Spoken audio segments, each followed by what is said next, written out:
Stefan, I got to ask you this, and I'm going to ask everybody this question, but I know you're used to asking tough questions and you don't mind being asked tough questions.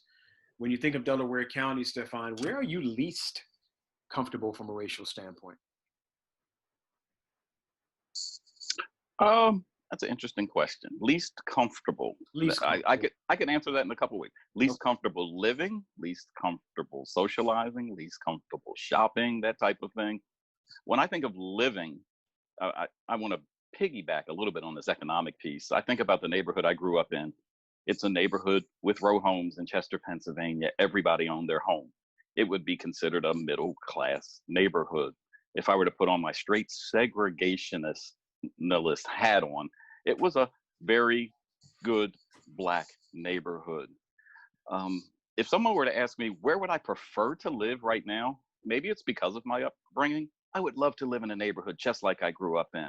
But that very neighborhood that I grew up in, very few of the homes, of the maybe 80 in that neighborhood, are owned by the people who occupy them. Some of them are rentals, some of them are Section 8. The neighborhood has changed.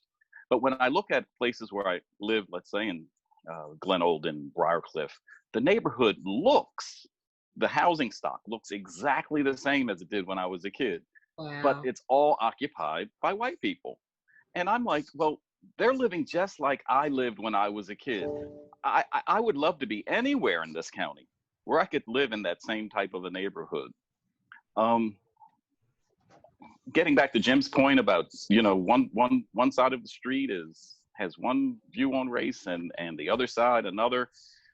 I haven't experienced this, but I know there would be some uncomfortable neighbors in that similar row home that might be an all-white block if a Black family moved in. There's still a lot of animus amongst middle and lower middle class white folks when Black people move into their neighborhood. I would love to avoid that by any means necessary. I remember moving to Fallcroft right after I got married, and I did not know the history of Fallcroft when it came to race, but my father sure did, because that was in his time. And he was really scared for me. I had no issues the 2 years I was there. Actually had a great time out there, but I'm not so sure I would voluntarily, with what I know, plop myself out in certain areas on either side of Chester Pike McDade Boulevard in the same type of house I grew up in.